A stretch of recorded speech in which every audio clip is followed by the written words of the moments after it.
friends and my all dear students, welcome to all again in biology classes। और friends, आज हम बात करेंगे एग्रोनॉमी के most important 101 liner questions answer के बारे में। और ये एग्रोनॉमी के मोस्ट इम्पोर्टेंट 100 क्वेश्चंस हैं जो कि ऑल स्टेट कमीशंस एग्ज़ाम में आते हैं और जितने भी एग्रीकल्चर एग्ज़ाम हैं उन सभी के लिए मोस्ट इम्पोर्टेंट है। इन 100 क्वेश्चंस के बाद आई होप कि एग्रोनॉमी का आप एटलीस्ट 70% सिलेबस कवर कर लेंगे। सो सबसे पहले बात करें तो ये इम्पोर्टेंट या स्पेशल होंगे किसके लिए? एग्रीकल्चर ऑफिसर के लिए, एग्रीकल्चर का असिस्टेंट ऑफिसर के लिए, हॉर्टिकल्चर डेवलपमेंट ऑफिसर और horticulture supervisor, sugar cane supervisor etcetera जितनी भी पोस्ट एग्रीकल्चर में होती हैं, यहाँ तक कि AFO से रिलेटेड भी ये मोस्ट इम्पोर्टेंट क्वेश्चंस हैं। स्टूडेंट्स, अगर आपको किसी भी तरह की प्रिपरेशन चाहिए, या तो वो एग्रीकल्चर एग्ज़ाम की प्रिपरेशन हो, बायोलॉजी एग्ज़ाम की प्रिपरेशन हो, तो आप हमें इस नंबर पर कांटेक्ट कर सकते हैं। ओके स्टूडेंट्स, तो आइए स्टार्ट करते हैं। आज का हमारा जो वीडियो सेशन है मोस्ट इम्पोर्टेंट होने वाला है। और अपकमिंग जो हमारा UKSSC का एग्ज़ाम है जिसमें असिस्टेंट एग्रीकल्चर ऑफिसर और अदर एग्रीकल्चर रिलेटेड पोस्ट हैं, उन सभी के लिए मोस्ट इम्पोर्टेंट वीडियो है। तो फटाफट से बहुत अच्छी तरह से चीज़ों को सीख लेना है। तो first question, father of agronomy is Peter de Crescenzi. ये सबको पता है कि father of agronomy Peter de Crescenzi होते हैं। Doctor Bivant Raji is the founder of relay cropping. Point याद रखना, रिले क्रॉपिंग का फादर कौन है? डॉक्टर बीवंत राजीज। ओके, इसके बाद है the directorate of cropping system research is located at. इन्होंने कहा है कि जो क्रॉपिंग सिस्टम रिसर्च का डायरेक्टरेट है, निदेशक है, निदेशालय कहते हैं जिसको, तो वो कहाँ पर है? मोदीपुरम, मेरठ, उत्तर प्रदेश में है। तो क्रॉपिंग सिस्टम रिसर्च यानी कि एक तरह से हम कह सकते हैं कि जो हमारी फसल प्रणाली अनुसंधान है उसका निदेशालय कहाँ पर है? मोदीपुरम, मेरठ में है। इसके बाद scientific study of mixed cropping. Mixed cropping की साइंटिफिक स्टडी को सबसे पहले किया था किसने? लाफ्लिज ने 1928 में किया था। तो मिक्स्ड क्रॉपिंग को सबसे पहले साइंटिफिकली स्टडी लाफ्लिज ने 1928 में किया। Relay cropping concept was derived from, तो रिले रेस, ये जो रिले रेस होती है ना, जिसमें एक क्या होता है कि एक हाथ में कोई चीज़ दी जाती है जो आपको एक नेक्स्ट रेसर को देनी होती है, तो इस तरह से रिले रेस के अकॉर्डिंग ही रिले क्रॉपिंग कंसेप्ट लिया गया है। इसके बाद बात करते हैं natural resource management is an example of sustainable agriculture. यानी कि डायरेक्ट आपको याद रखना है कि जो नेचुरल रिसोर्स मैनेजमेंट है, ठीक है, जो नेचुरल रिसोर्स मैनेजमेंट है वो सस्टेनेबल एग्रीकल्चर का एग्जाम्पल है। Cropping system is a component of farming system. तो हम बात करेंगे क्रॉपिंग सिस्टम जो है वो फार्मिंग सिस्टम का कंपोनेंट है। तो मोस्ट इम्पोर्टेंट ये क्वेश्चंस है, ध्यान से समझना सभी को कि फार्मिंग सिस्टम का कंपोनेंट क्या है? क्रॉपिंग सिस्टम है। When the subcrop are sown to supplement of yield of the main crop, the subcrops are known as। तो पॉइंट मोस्ट इम्पोर्टेंट है और एक मिनट इजीली समझ लेना है कि यहाँ पर क्वेश्चंस क्या है। तो यहाँ पर ये कहता है कि जब सब क्रॉप को लगाया जाता है सप्लीमेंट की फॉर्म में, और किसकी सप्लीमेंट के लिए? मेन क्रॉप की ईल्ड के सप्लीमेंट के लिए। मीन्स मेन क्रॉप जो है उसकी ईल्ड बहुत अच्छी हो, तो उसके लिए जब किसी क्रॉप को लगाया जाता है तो वो सब क्रॉप क्या कहलाती है? तो उसे कहते हैं ऑगमेंटिंग क्रॉप। ऑगमेंटिंग क्रॉप, इसका मतलब है कि जब किसी क्रॉप को मेन क्रॉप की ईल्ड के लिए सप्लीमेंट की फॉर्म में लगाया जाता है तो ये क्रॉप कहलाती है ऑगमेंटिंग क्रॉप। इसके बाद the main crop is grown in the centre. Main crop centre में बोई जाती है। सराउंडेड बाय हार्डली और थ्रॉनी क्रॉप्स, और किनारे किनारे पर बहुत ही हार्डली और थ्रॉनी क्रॉप्स लगाई जाती है। तो सब क्रॉप्स को क्या कहते हैं? तो ऐसी क्रॉप को गार्ड क्रॉप कहते हैं, यानी कि ये हमारी जो मेन क्रॉप है उसको प्रोटेक्ट करती है। The yield of both crops grown together are found to be higher than the yield of their pure crops on unit area. Such cropping is known as. तो इसे क्या कहा जाता है? साइनरजेटिक क्रॉपिंग कहा जाता है। ओके, तो देखिए यहाँ पर क्या कहता है कि the yield of both crop, यानी कि दो क्रॉप लगाई गई, उनकी जो yield है उनको एक साथ उगाया गया था। Grown together found to be higher, तो उनकी जो yield है वो पाई गई ज़्यादा। Than the yield of their pure crops, यानी कि जब इन बोथ क्रॉप, मान लो दो क्रॉप हैं A और B, जब इनको अलग अलग लगाया जाता है तो इनकी yield आती है कम, और जब इनको एक साथ लगाया गया तो इनकी yield आती है ज़्यादा। तो यही कहा गया है कि जब दो क्रॉप्स को एक साथ लगाया जाता है और उन दोनों की yield जो है उनके प्योर क्रॉप से ज़्यादा आती है, तो ऐसी क्रॉपिंग को क्या कहा जाता है? तो ऐसी क्रॉपिंग को साइनरगेटिंग क्रॉपिंग कहा जाता है। तो याद रखना, दो क्रॉप्स एक साथ लगाई गई जिनकी यील्ड जो है प्योर क्रॉप के लगाने के अकॉर्डिंग क्या हुई, ज़्यादा आई, तो ऐसी क्रॉप को कहा जाता है synergetic cropping. What is cash crop? तो कैश क्रॉप क्या होती है? Those crops which may be sold directly from the field without processing. ऐसी क्रॉप्स जिसको बिना प्रोसेस के फील्ड में बेच दिया जाता है, कुछ प्रोसेस नहीं करना है, सीधा फील्ड से निकालना है, डायरेक्ट मार्केट में सेल करना है, तो ऐसी क्रॉप कहलाती है कैश क्रॉप। आई होप आपको कैश क्रॉप समझ आ गया होगा। वेजिटेबल्स एंड पोटैटो इसके एग्जाम्पल हैं। फॉर्मूला ऑफ क्रॉपिंग इंटेंसिटी, अगर आपको क्रॉपिंग इंटेंसिटी निकालनी है, उसका फॉर्मूला क्या है? Total cropping area upon total sown area into 100। तो क्रॉपिंग इंटेंसिटी का फॉर्मूला है total cropping area divided by total sown area into 100। यानी कि एक तरह से हम कह सकते हैं कि पूरा क्रॉपिंग एरिया जो है उसे डिवाइड कर दो पूरे बोए गए एरिया से और उसमें मल्टीप्लाई कर दो 100 की, तो ये हमारा क्रॉपिंग इंटेंसिटी आ जाता है। द ग्रोइंग ऑफ 2 और more crops on the same field in a year, एक साल में एक फील्ड में एक से ज़्यादा फसल लगा देना क्या कहलाता है? मल्टीपल क्रॉपिंग कहलाता है। तो पॉइंट समझ आ गया होगा, सेम फील्ड में एक साल के अंदर एक से ज़्यादा क्रॉप्स लगा देना मल्टीपल क्रॉपिंग कहलाता है। The practice of raising grasses और pasture is also known as ley farming. यानी कि जब आप घास लगाते हैं, ठीक है, तो जब आपको घास बड़ा करना है तो ऐसी फार्मिंग क्या कहलाती है? ले फार्मिंग कहलाती है। यानी ग्रेजिंग के लिए, गाय भैंसों को चरने के लिए जो की जाती है फार्मिंग, उसको कहा जाता है ley farming. Okay. In India the maximum acreage and production, यानी कि maximum area and production of wheat in UP. तो एरिया में और प्रोडक्शन में व्हीट में कौन सबसे आगे है? यूपी है। The type of fruit of wheat, wheat के फ्रूट का टाइप क्या होता है? कैरियोप्सिस होता है। ओके बच्चों, चीज़ें समझ आ रही होंगी। आप लोगों को कोई भी डाउट होगा, कोई भी क्वेश्चन का आंसर आपको गलत लगे तो आप कमेंट सेक्शन में ज़रूर पूछना। The optimum temperature for ideal germination of wheat, wheat के अच्छी तरह से जमने के लिए जो ऑप्टिमम टेम्परेचर है वो कितना है? 20 to 25 डिग्री सेल्सियस। कुछ वैल्यूज़ जो हैं आसपास अगर आपको दिखाई दे, जैसे कि कुछ बुक्स में 20 to 24 डिग्री सेल्सियस बताया गया है, कुछ में डायरेक्ट 24 डिग्री सेल्सियस भी कहा गया है, तो एक्चुअल वैल्यूज़ और आपकी जो फ्लक्चुएट वैल्यूज़ हैं उनमें थोड़ा डिफरेंस हो सकता है। Norin gene was brought to USA by S C. Salmon in 1984। Norin को कौन लाया था? यूएसए लाया था सबसे पहले। और कौन था वो पर्सन? एस.सी. साल्मन था, जिन्होंने 1984 में नॉरिन जीन के बारे में बताया था। तो याद रखना, एस.सी. साल्मन ने नॉरिन जीन के बारे में सबसे पहले बताया था, जो यूएसए के थे। The dwarf winter variety of wheat first time develop through using Norin gene. तो याद रखना कि विंटर में जो व्हीट की ड्वार्फ वैरायटी लगाई जाती है उसको सबसे पहले नॉरिन जीन का यूज़ करके बनाया गया था, और ये डॉक्टर O.A. वोगेल ने बनाया था, जो कि यूएसए के थे। पॉइंट समझ आ गया होगा। नॉरिन जीन का यूज़ करके सबसे पहले ड्वार्फ विंटर वैरायटी को बनाया गया था व्हीट की, जिसे कि डॉक्टर O.A. वोगेल यूएसए ने बनाया था।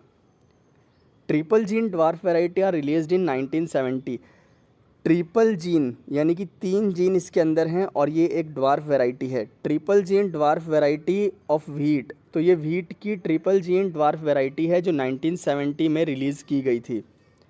Double gene dwarf variety of wheat HD 2204, Janak UP 215, Pratap, Kalyan Sona, Arjun, Sonara 64।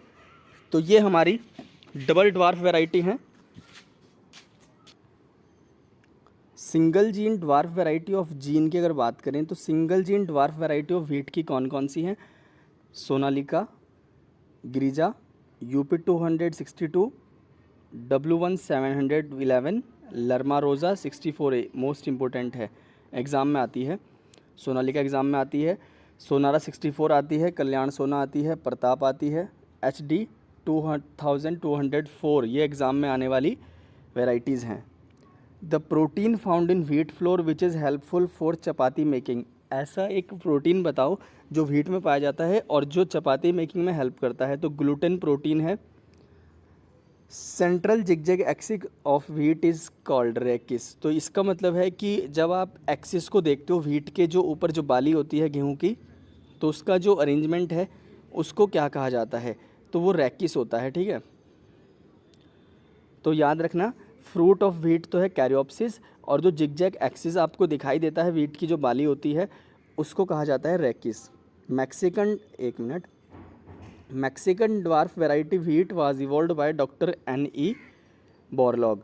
तो याद रखना कि जो मैक्सिकन ड्वार्फ वैरायटी है व्हीट की वो नॉर्मन ई बोरलॉग ने डिस्कवर की थी, ओके। इसके बाद the toxic alkaloid found in the leaves of sorghum crops is dhurrin और HCN। पॉइंट याद रखना कि जो सॉर्गम है उसकी लीफ में जो टॉक्सिक एल्कलॉइड पाया जाता है वो है धुरिन और HCN। इसके बाद इसको प्रूसिक एसिड भी कहा जाता है, ठीक है, प्रूसिक एसिड भी इस धुरिन को कहा जाता है। CSH1 was released as first dwarf sorghum hybrid in 1964। तो याद रखना सॉर्गम का पहला फर्स्ट ड्वार्फ हाइब्रिड कौन सा था, CSH1 था, जिसे 1964 में रिलीज़ किया गया था। Which crop is known as camel crop. Camel crop किसको कहा जाता है, ऊँट फसल किसे कहा जाता है, तो सॉर्गम को कैमल क्रॉप कहा जाता है।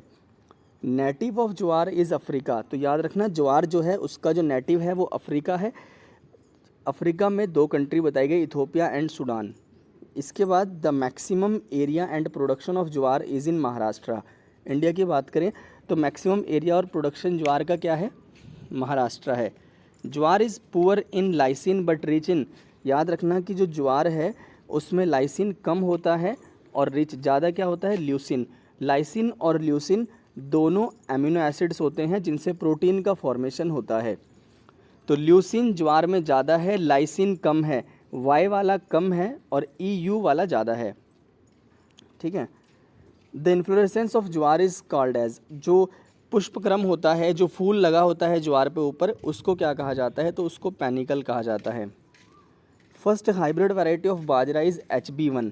बाजरा की जो फर्स्ट हाइब्रिड वैरायटी है HB1 उसको 1965 में डेवलप किया गया था पंजाब एग्रीकल्चर यूनिवर्सिटी लुधियाना के अंदर। तो याद रखना कि फर्स्ट हाइब्रिड वैरायटी ऑफ बाजरा जो है वो क्या है, HB1 हाइब्रिड बाजरा 1 1965 में पंजाब एग्रीकल्चर यूनिवर्सिटी लुधियाना ने इसको डेवलप किया था।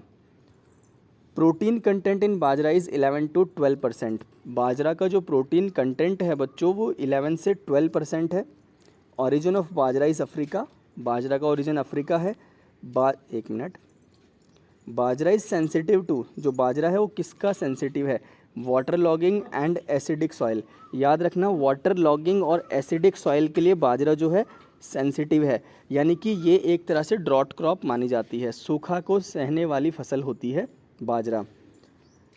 The largest producer state of cotton in India is. India में कॉटन का लार्जेस्ट प्रोड्यूसर कौन है, गुजरात है। तो कॉटन सबसे ज़्यादा गुजरात में होती है। Bad opening of cotton bolls is known as tirak. याद रखना कि जब कॉटन बॉल्स की बैड ओपनिंग होती है, यानी कि वो अच्छी तरह से ओपन नहीं हो पाती, तो उसे क्या कहा जाता है, उसे तिरक कहा जाता है। In cotton the maturity of fibre is जज बाय एरिलियोमीटर। पॉइंट याद रखना कि कॉटन की जो मैच्योरिटी है फाइबर की वो किससे मेज़र की जाती है, किससे जस्टिफाई की जाती है, तो वो होता है arealometer, okay.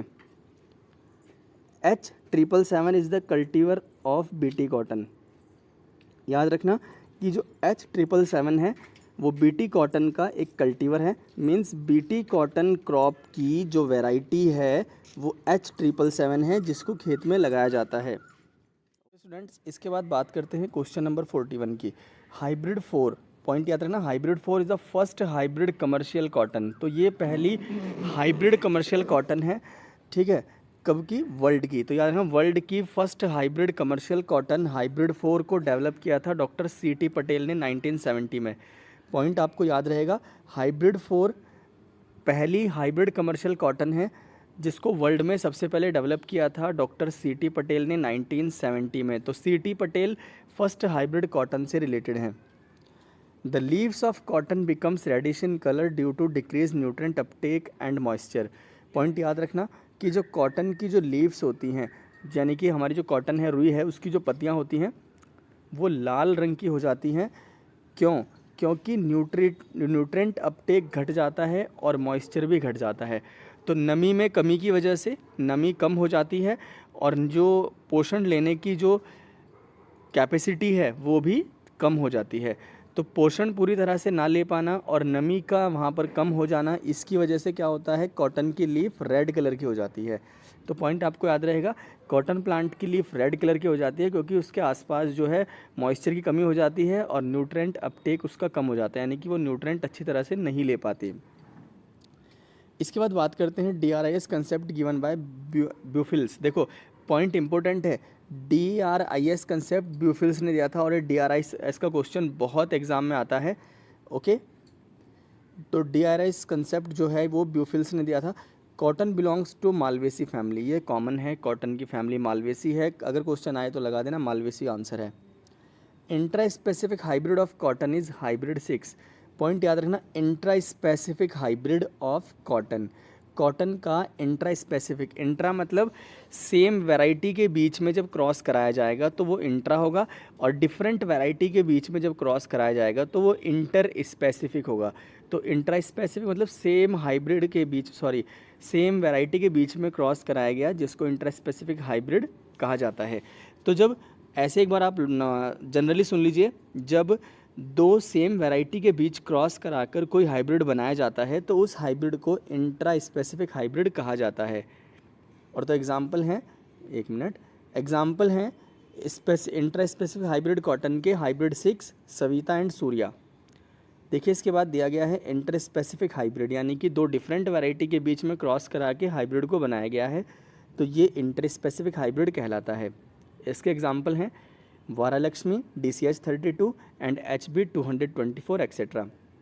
One seed of cotton has 60,000 to 80,000 fibre. Most important question, cotton के एक सीड में 60,000 से 80,000 फाइबर्स होते हैं।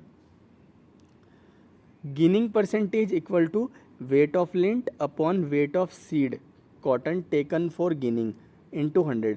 तो गिनिंग परसेंटेज आपको कॉटन का निकालना होता है, गिनिंग परसेंटेज, तो वो कैसे निकलता है कि लिंट का वेट कितना है और लिंट के वेट को आप डिवाइड करोगे किससे, कॉटन के सीड से जो आपने गिनिंग के लिए लिए थे और उसको फिर 100 से मल्टीप्लाई कर दोगे, यानी कि वेट ऑफ लिंट।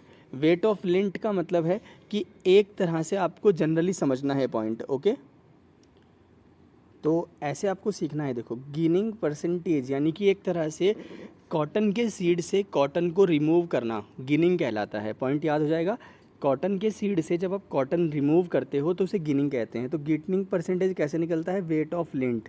लिंट का मतलब है कि कॉटन सीड के ऊपर कितना वाइट फाइबर है, कॉटन सीड के ऊपर कितना वाइट फाइबर है उसे लिंट कहते हैं। तो वेट ऑफ लिंट डिवाइड होगा किससे, wait of seed cotton taken for ginning, कितना वेट ऑफ सीड लिया गया था गिनिंग करने के लिए और उसे मल्टीप्लाई कर देंगे 100 से, तो इस तरह से गिनिंग परसेंटेज निकल जाएगा।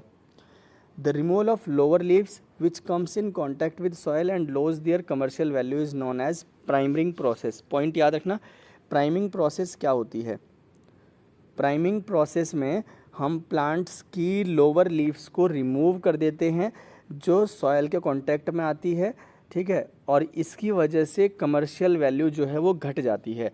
तो प्राइमिंग जो होती है इसमें हम उन लीव्स को अलग करते हैं जो सॉयल के साथ अटैच हो जाती है। Priming method is used in cigarette and wrapper tobacco. तो सिगरेट के टोबैको के लिए और रैपर टोबैको के लिए प्राइमिंग मेथड यूज़ किया जाता है। The main aim of topping and desuckering is to divert the energy and nutrient of plant from flower to leaves. Point याद रखना कि जब टॉपिंग की जाती है एंड डीसकरिंग की जाती है तो इनका मेन एम क्या होता है, इनका मुख्य उद्देश्य क्या होता है, टॉपिंग का और डीसकरिंग का। टॉपिंग मतलब होता है ऊपर से टॉप कर लेना, ठीक है, उसको तोड़ लेना। तो इसका मतलब क्या होता है, एनर्जी को डाइवर्ट करना और न्यूट्रेंट को डाइवर्ट करना प्लांट के, किससे, फ्लावर से लीफ में। पॉइंट याद रखना, फ्लावर से लीफ के अंदर न्यूट्रेंट और एनर्जी को पहुंचाने के लिए टॉपिंग और डीसकरिंग की जाती है। पॉइंट आपको याद आ जाएगा, टॉपिंग डीसकरिंग क्यों की जाती है, फ्लावर से लीफ में एनर्जी और न्यूट्रेंट्स को पहुंचाने के लिए टॉपिंग और डीसकरिंग की जाती है। The removal of the lateral branches और सकर्स और ऑक्सिलरी वर्ड्स इज कॉल्ड डीसकरिंग। तो इम्पोर्टेंट पॉइंट है कि जब आप लेटरल ब्रांचेस को काट दोगे, जब आप सकर्स को काट दोगे, जब आप ऑक्सिलरी बर्ड्स को काट दोगे, तो इस प्रोसेस को क्या कहा जाएगा? डीसकरिंग कहा जाएगा। ठीक है, डीसकरिंग में 3 चीज़ों को निकाल दिया जाता है प्लांट से, लेटरल ब्रांचेस को, पार्श्व शाखाएं जो होती हैं उनको सकर्स भी कहते हैं, और ऑक्सिलरी बर्ड्स, इन तीनों चीज़ों को निकाल दिया जाता है। वैसे तो 2 होती हैं, लेटरल ब्रांचेस को ही सकर कहा जाता है। सेंट्रल टोबैको रिसर्च इंस्टीट्यूट जो है ये कहाँ पर है? राजमुंदरी, आंध्र प्रदेश में है। 1947 में इसको इस्टेब्लिश किया गया था। मोस्ट इंपॉर्टेंट है CTRI। ठीक है, CTRI central toxic research institute Lucknow में है, और central tobacco research institute CTRI Rajahmundry, Andhra Pradesh में है। The richest source of protein among the food grain is pulses. Pulses में सबसे ज़्यादा प्रोटीन पाया जाता है। Head quarter of directorate of pulse research, यानी कि दाल अनुसंधान निदेशालय कहाँ पर है? कानपुर, उत्तर प्रदेश में है। तो पल्सेस का रिसर्च सेंटर कानपुर, उत्तर प्रदेश में है। Which pulse crop doesn't fix nitrogen from atmosphere. तो राजमा जो है ये नाइट्रोजन को फिक्स नहीं करता है एटमॉस्फेयर से। तो पॉइंट याद रखना कि पल्सेस जो हैं उनमें राजमा ऐसा है जो नाइट्रोजन फिक्स नहीं करता है। The word pulse is derived from French word potage और पोराइड मीन्स सूप, दाल। तो मोस्ट इंपॉर्टेंट पॉइंट है कि पल्स वर्ड जो डेराइव हुआ है वो एक फ्रेंच वर्ड से डेराइव हुआ है, जिसका जो वर्ड है पॉटेज और पोराइड, जिसका मीन्स है सूप और दाल। The term legume is taken from Latin word. तो लेग्यूम लेटिन वर्ड से लिया गया है, जिसका मीन्स है to collect. Okay, India is the largest producer of gram. चने में भारत सबसे पहले नंबर पर है। Question number 60, the sour taste of gram leaf is due to presence of malic acid and oxalic acid. तो जो चने की पत्ती में जो खट्टापन आता है वो मैलिक एसिड की वजह से और ऑक्जेलिक एसिड की वजह से आता है। पॉइंट याद रखना कि जो चने की जो पत्तियाँ होती हैं, ग्राम की जो पत्तियाँ होती हैं, उसमें जो खट्टा टेस्ट आता है वो मैलिक एसिड और ऑक्जेलिक एसिड की वजह से आता है। इसके बाद question number 61, shelling percentage of peas 49। Most important point है कि पी का जो सेलिंग परसेंटेज है वो कितना है? 49% है। Harvest index of arhar is 19%। अरहर का जो हार्वेस्ट इंडेक्स है वो कितना होता है? 19% होता है। इसके बाद question number 63, origin of arhar is Africa. Africa जो है अरहर का ओरिजिन है।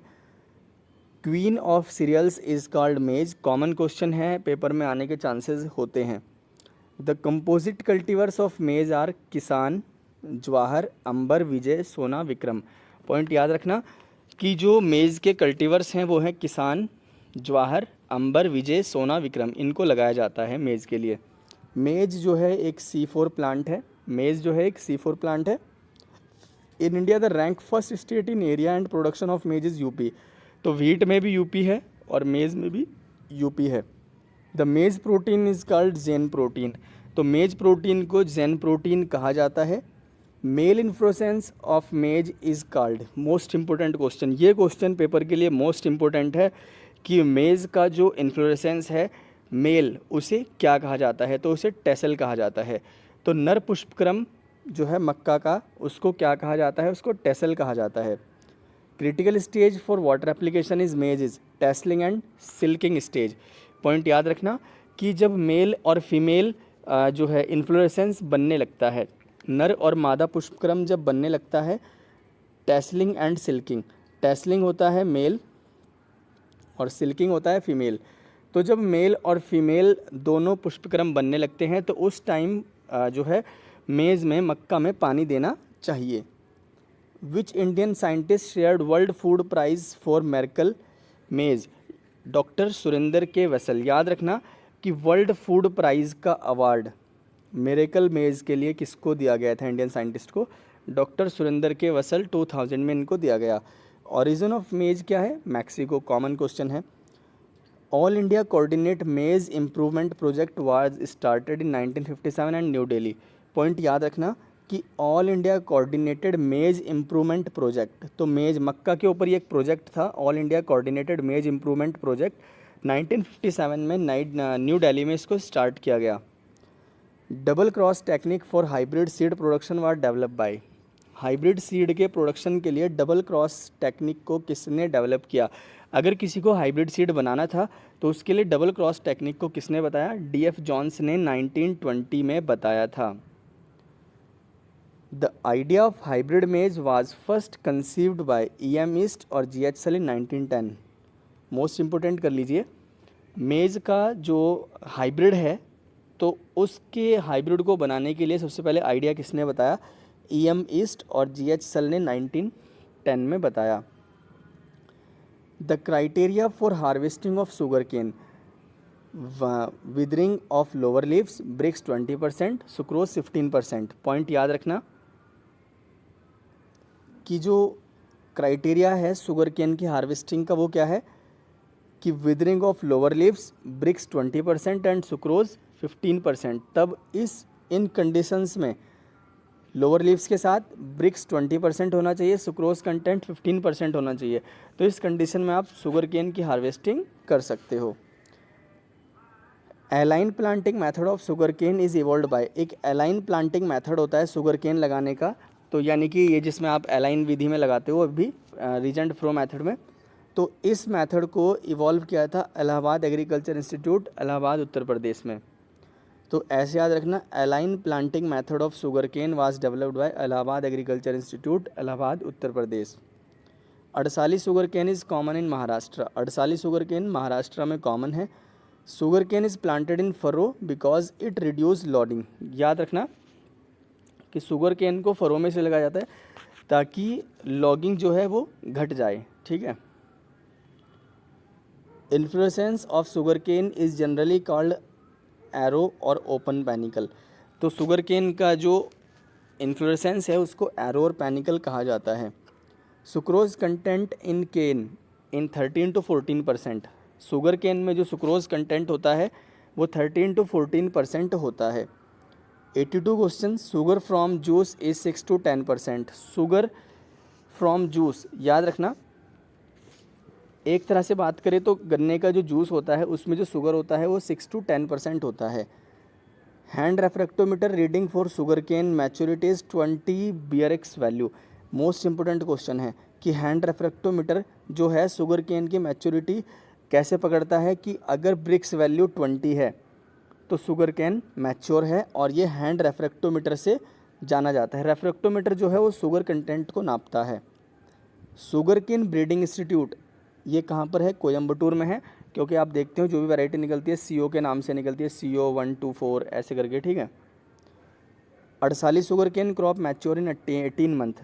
अड़साली शुगर को अभी आप देख रहे थे कि अड़साली शुगर केन की क्रॉप जो है वो महाराष्ट्र में उगाई जाती है, और अड़साली शुगर केन क्रॉप जो है मैच्योर होती है 18 मंथ में।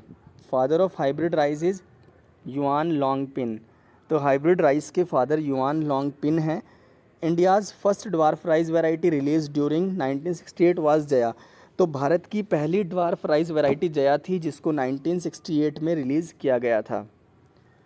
World first high yielding semi dwarf basmati rice varieties Pusa basmati 1। World की पहली सेमी ड्वार्फ राइस वैरायटी जो है बासमती की वो है Pusa basmati 1। World first super rice variety for saline और अल्कलाइन सॉयल। पॉइंट याद रखना, वर्ल्ड की सबसे पहली super rice variety saline soil के लिए, अल्कलाइन सॉयल के लिए कौन सी थी? लूनाश्री। पॉइंट याद रखना, मोस्ट इंपॉर्टेंट चीज़ें चल रही हैं राइस की आपके लिए। एक minute. World first super rice variety saline और अल्कलाइन सॉयल के लिए है। तो अब आपको समझाने के लिए एक पॉइंट लेके चलते हैं कि सैलाइन सॉयल और अल्कलाइन सॉयल में क्या डिफरेंस है। अल्कलाइन सॉयल का जो pH होता है वो 7 से ऊपर होता है, यानी कि 7 से ऊपर जो सॉयल होगी वो अल्कलाइन सॉयल होगी, और सैलाइन सॉयल का जो pH होता है वो होता है 7 से 8.5, यानी कि इसको ऐसे कह सकते हैं कि 8.5 से बिलो pH की जो सॉयल है वो सैलाइन सॉयल है। ओके, तो ऐसी वैरायटी जो सुपर राइस की वैरायटी थी जिसको सैलाइन और अल्कलाइन सॉयल के लिए बनाया गया था तो वो थी Lunashree. Harvesting of paddy is done at moisture content. जब आप पैडी की यानी राइस की हार्वेस्टिंग करोगे तो वहाँ पर मॉइस्चर कितना होना चाहिए राइस के अंदर, 21 to 23%। First mutant variety of rice is Jagannath. Point याद रखना कि पहली म्यूटेंट वैरायटी राइस की कौन सी थी, जगन्नाथ थी, ठीक है। इसके बाद बात करते हैं, ये जो इसमें पॉइंट दिया गया है कि gamma ray irradiation of T141, यानी कि गामा रेज से इसको म्यूटेंट किया गया था, ठीक है। तो पहली म्यूटेंट वैरायटी राइस की जगन्नाथ थी। Which gas is released from field of paddy, methane. Most common question है और एग्ज़ाम में आ सकता है। वहाँ पर ऑप्शन दे देगा आपको, CH4 दे देगा, CO2 दे देगा, नाइट्रस ऑक्साइड दे देगा। तो पॉइंट याद रखना कि CH4 पैडी फील्ड से निकलती है। SRI technique was originated in Madagascar. Madagascar एक आइलैंड है, तो वहाँ पर SRI टेक्निक को डेवलप किया गया था, ओरिजिनेट किया गया था 1987 में। प्रोफेसर हेनरी द लुलेनी ने इसको, लॉलेनी कहते हैं, ठीक है, हेनरी डी लॉलेनी ने इसको क्या किया था, डिस्कवर किया था 1987 में। First super fine aromatic basmati hybrid rice, 94 question है हमारा कि पहला सबसे super fine aromatic basmati hybrid rice था पूसा RH10, ओके। इसके बाद है oil seed production programme was started during 1990 and 91। Oil seed production programme को स्टार्टेड किया गया था 1990 में, 1991 के आसपास, okay. Technology mission on oil seed was established on 1986। Oil seed के ऊपर जो टेक्नोलॉजी मिशन था उसको 1986 में बनाया गया था।